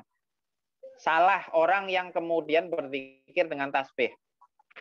Bapak kemudian gini, Rasulullah mengajarkan tasbihnya dengan jari jemari. Tasbihnya dengan jari jemari. Berarti yang enggak dengan jari jemari itu berarti bertentangan dengan Rasulullah. Tidak. Jadi di sana tidak ada perintah. Ya, tidak ada perintah, hanya Rasulullah mencontohkan saja. Jadi mencontohkan dengan jari jemari ini, ya, satu hikmahnya adalah kita ini kemudian mendapatkan bahwa luar biasanya Allah SWT, maha besarnya Allah.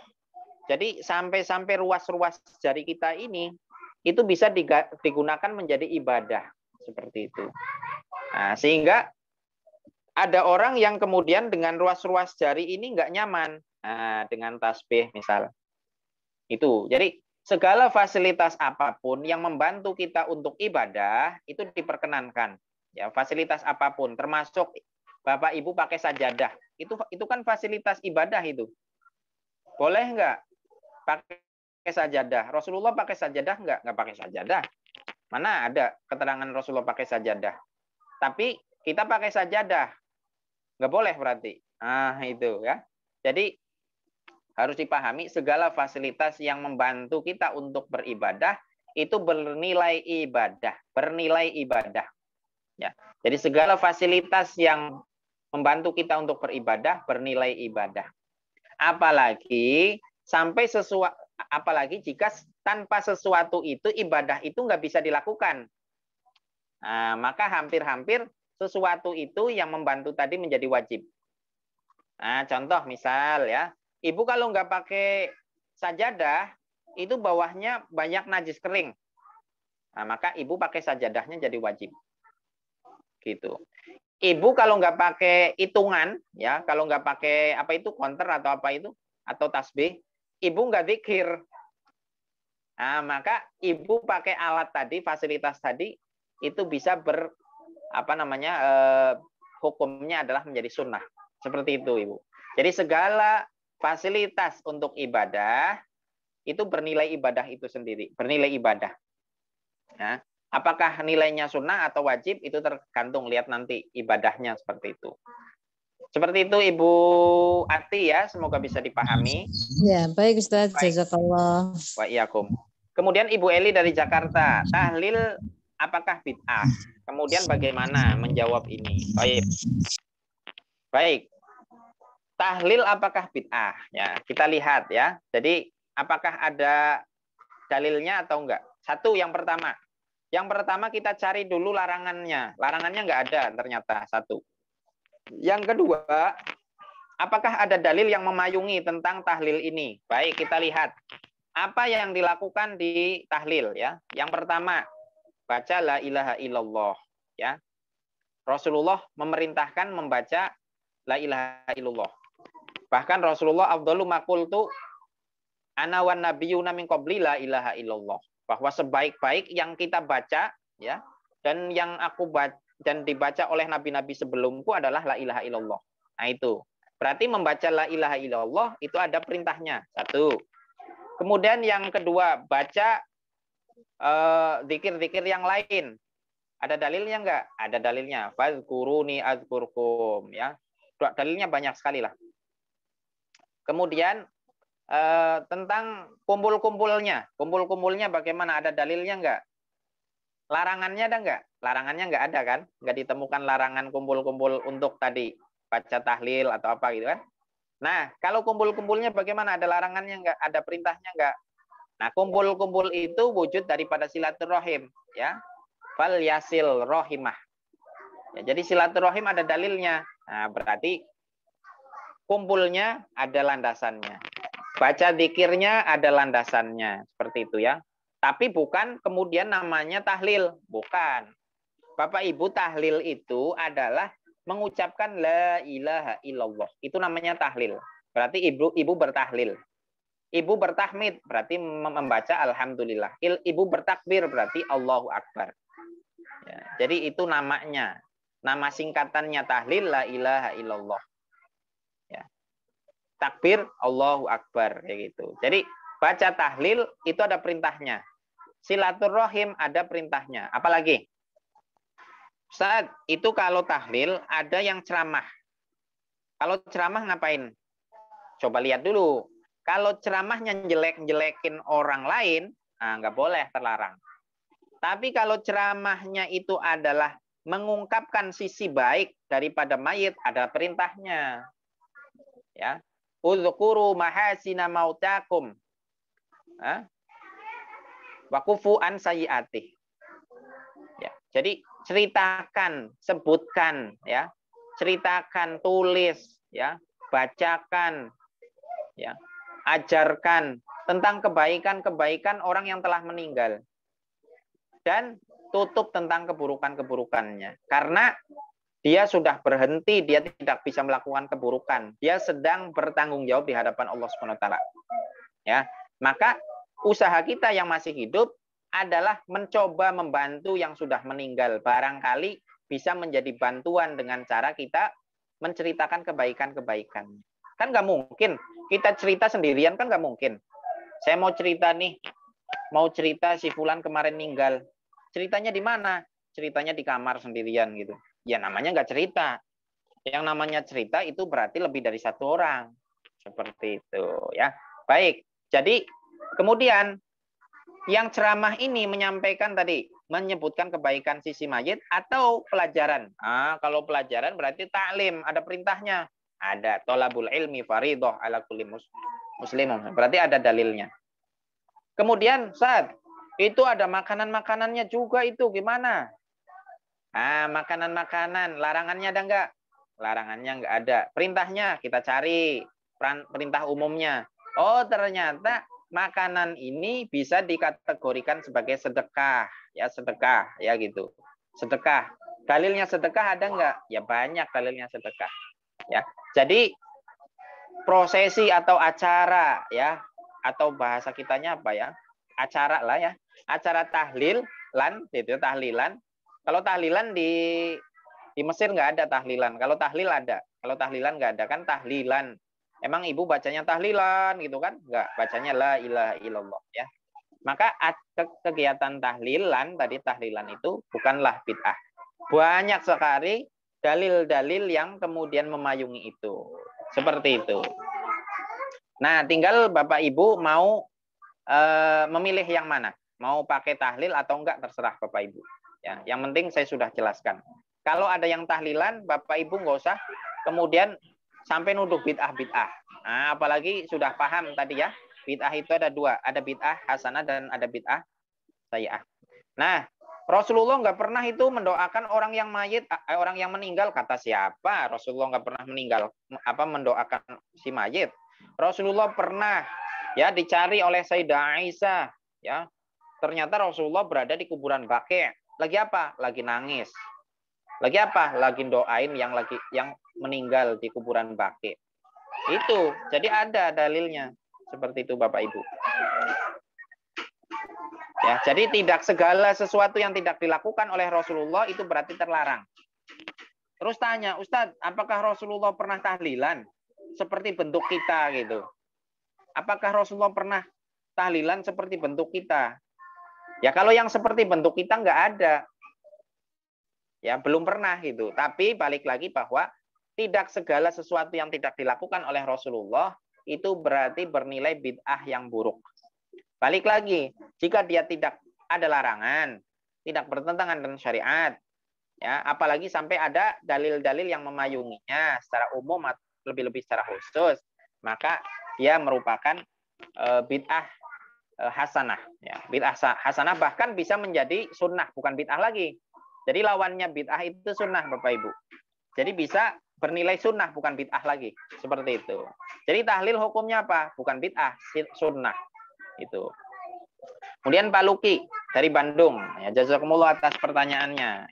Tadi sudah memberikan pandangan ya kepada kita bahwa salaman setelah salam itu kurang elok menurut beliau seperti itu. Karena apa? Baiknya kan berzikir, setelah salam baiknya berzikir. Baik.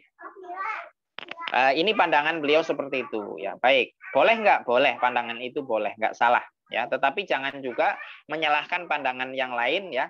Kalau aktivitas ya, aktivitas yang tidak memakan waktu panjang, yang tidak memotong ibadah, maka aktivitas itu tidak menghilangkan ibadah itu sendiri. Ya, jadi misal nih, satu paket sholat zikir gitu ya, sholat zikir.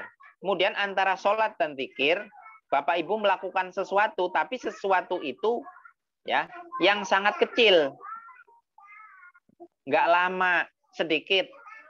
Ya misal ada orang mau jatuh, awas ada lubang gitu ya. Habis sholat kita bukannya zikir malah ngasih tahu ada orang mau jatuh atau ada ular. Awas Pak, ada ular Pak, gitu. Bagaimana kita hukumnya? Hukumnya wajib kita ngasih tahu. Wajib ngasih tahu. Kalau kita nggak ngasih tahu dosa. Biarin aja dah. Saya mau zikir, ini kan habis sholat harus langsung zikir. Itu biarin aja, dimakan ular juga makan ular. Nggak boleh kayak gitu. Harus ngasih tahu. Seperti itu. Ya, itu setelah sholat. Bahkan di dalam sholat pun kita wajib ngasih tahu ada orang mau dimakan, ada ular gitu kan. Ini orang kayaknya mau dimakan ular nih. Atau ada orang lewat di samping jalan yang berlobang gitu. Orangnya buta. Nah, kita sholat tuh di samping jalan, kita sholat persis di samping jalan karena banyak jamaahnya kan, dia di samping jalan. Ini kalau nggak dikasih tahu, itu kejeblos.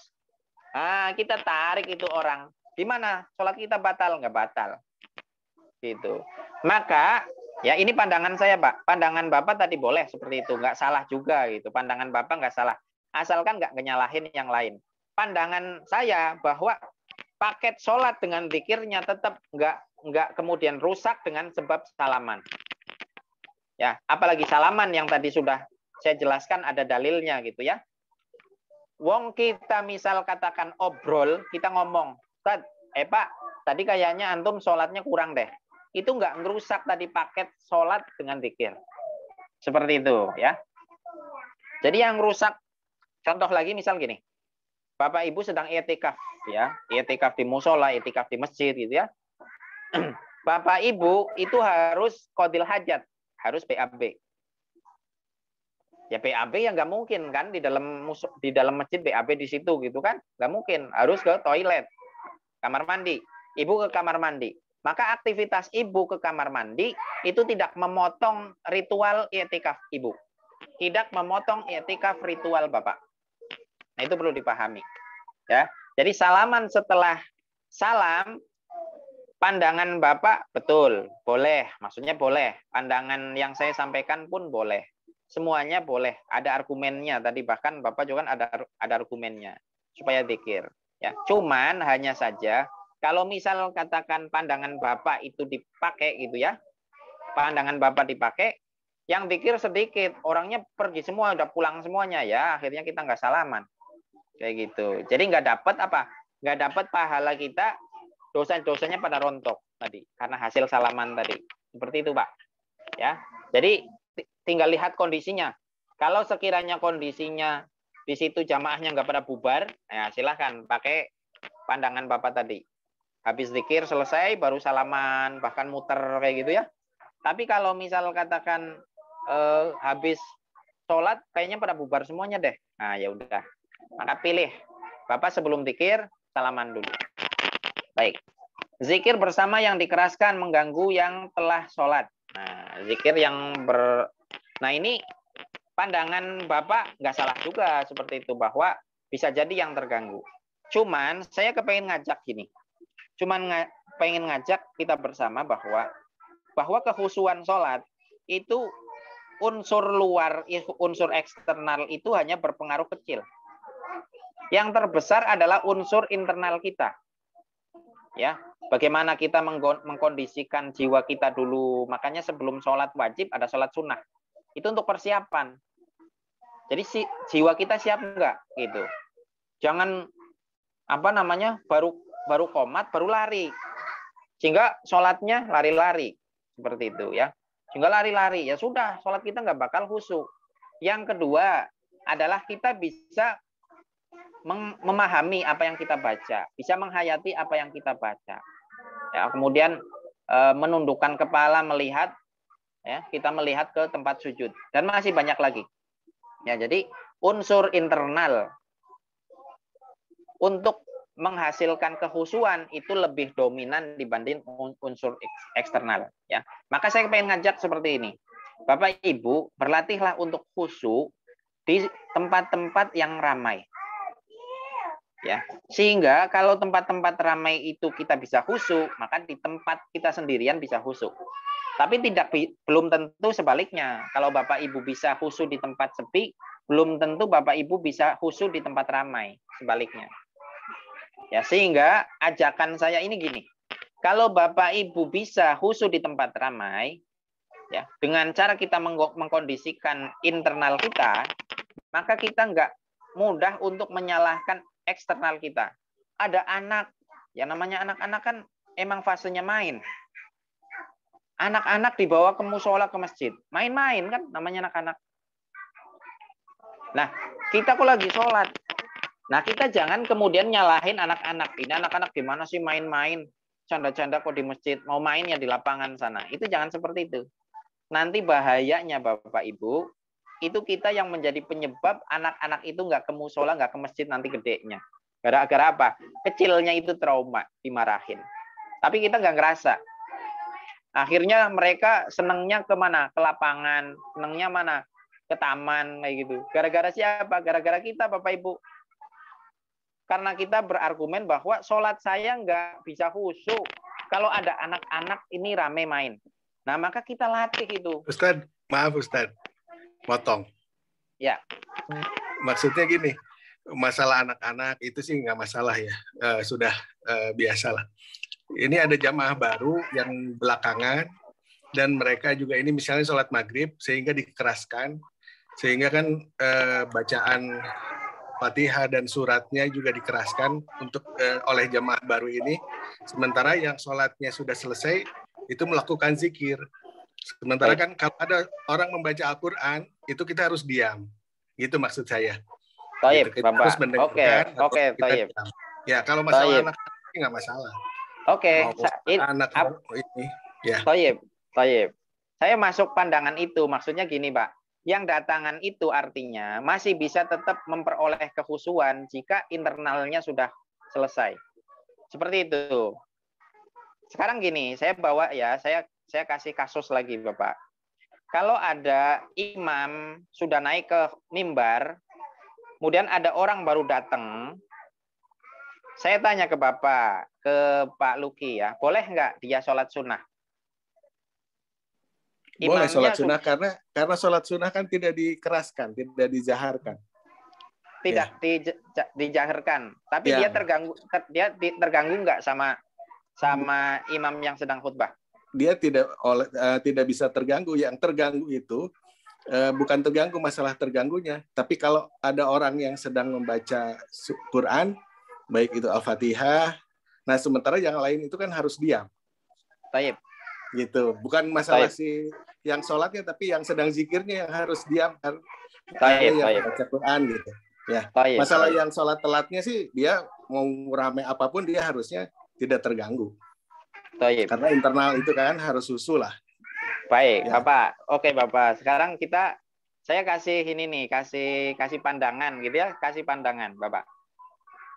Saya samain dulu gitu supaya lebih jelas. Tadi sholat imam sedang khutbah, ya, imam sedang khutbah itu kan merupakan rukun sholat, ya, rukun sholat berarti wajib. Adapun sholat sunnah itu sholat sunnah yang namanya sholat sunnah gitu kan, sholatnya sunnah.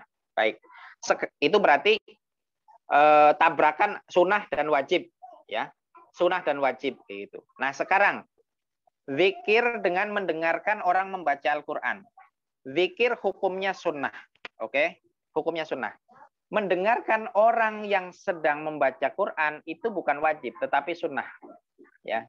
Wa idza quri'al Quran fastami'u lahu wa ansitu la'allakum turhamun. La'allakum turhamun. Itu perintahnya seperti itu. Ya.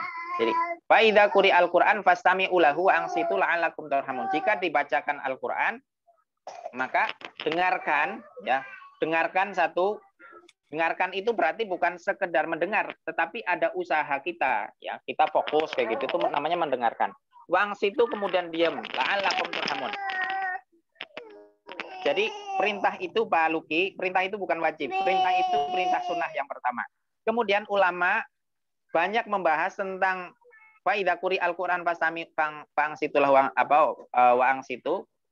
Pastami uang situ lahu itu adalah tentang imam membaca surah Al-Fatihah. Imam yang membaca surah Al-Fatihah.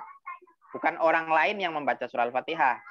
Seperti itu. Ya, itu pandangannya ya, seperti itu. Nah, baik.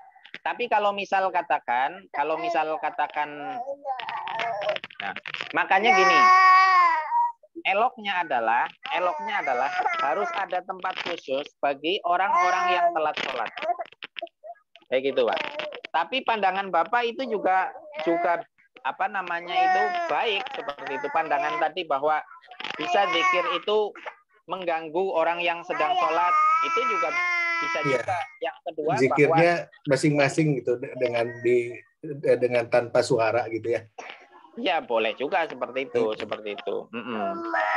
Hanya saja ya udah cukup seperti itu dulu ya.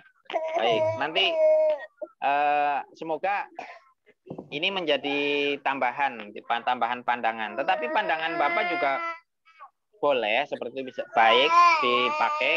Tetapi artinya pandangan lain jangan dinafikan. Ya. Bentar dulu Bapak.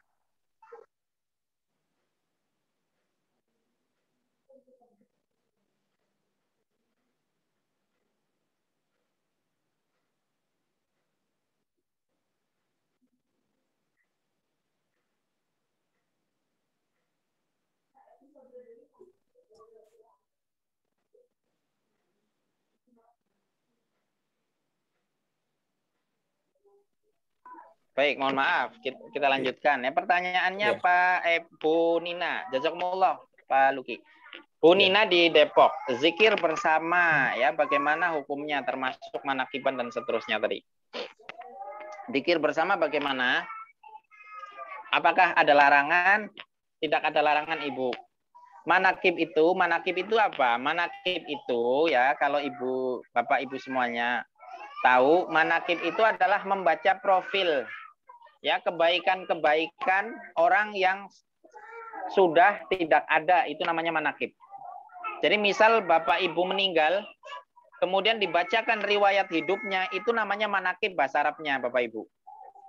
Sama tadi kita tadi baca ya tentang profil Sayyidah Aisyah tadi, itu kita lagi baca manakib namanya, secara bahasa Arab namanya. Ya, karena kita nggak paham apa itu manakib, gitu ya, apa itu manakib, sehingga rada asing bagi kita gitu ya. Baik, saya langsung jawab aja bahwa zikir bersama, ya, zikir bersama apakah ada dalilnya? Ada dalilnya ya. Ibu bisa cari banyak sekali. Jadi para sahabat itu setelah sholat itu masjidnya itu bunyinya seperti bunyi tawon. Nah, kan nggak mungkin kalau diem-dieman terus situ ada bunyi seperti bunyi bunyi lebah gitu kan, nggak mungkin. Artinya di sana melakukan zikir dengan suara keras dan berjamaah. Kemudian yang kedua, menaburkan bunga di kuburan, kemudian tadi menyiramkan dan seterusnya, itu apakah ada landasan atau enggak seperti itu ya. Nah, Bapak Ibu semuanya, ini ada landasannya melakukan itu. Landasannya apa? Rasulullah SAW ketika lewat ke sebuah kuburan, ya, ada 2 kuburan di situ. Kemudian Rasulullah dikasih lihat oleh Allah, diperdengarkan oleh Allah bahwa si penghuni kuburan itu sedang Allah siksa karena urusan kecil gitu ya. Urusan kecil. Apa? Urusan dia buang air kecil tapi nggak bersih ceboknya. Nah, akhirnya apa? Rasulullah ngambil pelepah korma yang masih basah dengan harapan supaya ya barangkali siksaan daripada si penghuni kubur itu bisa dikurangin selagi itu pelepah kormanya masih basah. Nah, dipahamilah oleh para ulama bahwa apa saja yang kita bawa kemudian masih seger basah, maka itu diharapkan bisa menjadi penolong, peringan siksaan daripada ahli kubur seperti itu. Maka bunga itu selagi masih basah, nah supaya basahnya itu makin lama disiram seperti itu Bu, disiram. maka diharapkan dengan bunga itu bisa kemudian memperingan ya siksaan ahli kubur yang berada di dalam kuburan itu sendiri. Kalau ahli kubur ini penghuni surga, maka menjadi tambah nikmat ya. Jadi berarti kita suudzon dong. Suudzon kalau penghuni kubur ini pasti masuk neraka kayak gitu. Ya enggak juga. Jadi kalau emang penghuni kubur ini adalah orang soleh, maka diharapkan itu menjadi penambah kenikmatan penghuni kubur itu di kuburan, seperti itu Ibu ya. Jadi itu diambil, dipahami Rasulullah nggak pakai bunga, pakainya apa tadi, pelepah korma. Tapi maksudnya sama, yaitu dengan segala sesuatu tanaman yang masih seger ya, selagi masih seger, makanya ditambah air, seperti itu. Tambah air supaya apa? Supaya makin lama segernya. Ya, makanya Bapak Ibu kalau misal nggak bawa bunga Bapak Ibu, nggak bawa bunga Bapak Ibu, kepengin bantu ahli kubur supaya diringankan siksaannya, Bapak Ibu ambil dedaunan ya, dedaunan ambil dan taruh di atasnya.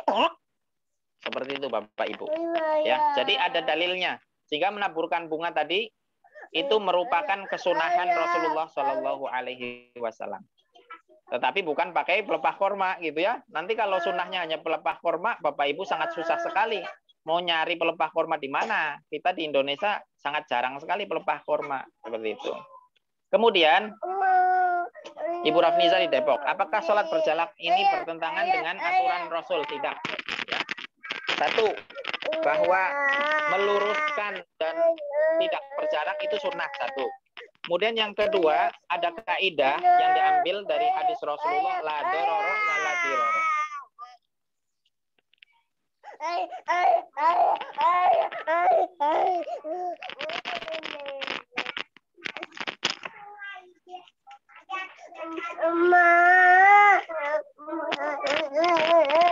Ya, jadi Ibu. Halo. Ya, terdengar, Ustaz, terdengar.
Halo.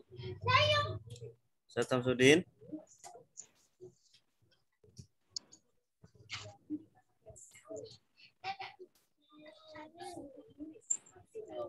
Halo. Aduh. Ustaz Ana, maaf tadi di mute ya suaranya ya? Iya. Waduh, udah dijawab tadi. Oke, baik. Ibu Rafniza yang di Depok. Jadi sholat berjarak tidak bertentangan dengan perintah Rasulullah, karena yang pertama berjarak meluruskan dan merapatkan barisan itu hukumnya sunnah. Kemudian ada perintah Rasulullah la dororo wa la diror. Kita nggak boleh mendatangi sesuatu yang berbahaya dan tidak boleh kita membuat orang lain berbahaya karena kita ya. Maka kondisi saat ini sesuai anjuran daripada ahlinya, yaitu tenaga medis, dokter dan seterusnya yang menganjurkan kita berjarak, maka kita lakukan. Nah, kenapa? Karena kita harus percaya kepada ahlinya. Kalau kita bangun rumah, kita nggak percaya dengan insinyur, mau percaya sama siapa lagi? Urusan medis nggak sama dokter, sama siapa lagi? Pun dalam urusan agama, kita harus percaya dengan para ulamanya. Kalau nggak percaya dengan ulamanya, mau percaya sama siapa lagi? Itu ya. Jadi sholat dalam kondisi saat ini itu adalah sudah sesuai perintah Rasulullah SAW. Ya. Bahkan bisa jadi ketika kita nggak berjarak itu bertentangan dengan perintah Rasulullah SAW. Seperti itu. Bisa jadi gitu ya. Bisa jadi. Misal orangnya nggak pakai masker, nggak ada yang pada sakit kayak gitu ya. Apalagi di situ di zona merah kayak gitu. Sholatnya nggak berjarak, nggak pakai masker, nggak pakai hand sanitizer, nggak dicuci tangannya dulu gitu ya. Itu bisa jadi bertentangan. Kemudian Ibu Siti Juleha, kondisi sholat bagi yang nggak mampu caranya bagaimana? Adalah senyaman mungkin sebisanya. Tidak harus orang yang nggak bisa berdiri itu artinya dia hanya baringan saja. Dia bisanya baringan baru dia boleh nggak berdiri. Bukan itu. Ada orang yang kalau berdiri lama itu jatuh. Nah maka orang ini kategorinya boleh dia pakai duduk. Seperti itu. Jadi boleh pakai duduk. Nah, ternyata dia kalau baca surah Al-Fatihah dia bisa berdiri ya silahkan. Nanti kalau misal ruku dia duduk, sujud dia duduk, boleh seperti itu. Atau duduk semuanya juga boleh. Seperti itu. Intinya agama ini sangat mempermudah kita sekali kalau kita tahu caranya. Itu namanya rukhsah. Kiranya ini Ustaz Anam mohon maaf atas ketidaknyamanan ini. Si Yusri nangis ini. Baik, saya kembalikan ke Ustaz Anam untuk menutup. Mohon maaf semuanya ya. Baik, terima kasih Ustaz Samsudin. Terima kasih Bapak Ibu semuanya. Mohon maaf kalau ada pertanyaan-pertanyaan yang belum terjawab karena terbatasnya waktu. Ya, insya Allah kita akan lanjutkan kuliah kita besok hari Jumat. Semoga kita masih diberikan umur, diberikan kesehatan oleh Allah Subhanahu Wa Taala. Amin ya Rabbal Alamin. Mari kita tutup dengan doa kafaratul majlis. Subhanakallahumma wa bihamdika asyhadu an la ilaha illa anta astaghfiruka wa atubu ilaik. Wassalamualaikum warahmatullahi wabarakatuh. Waalaikumsalam warahmatullahi wabarakatuh.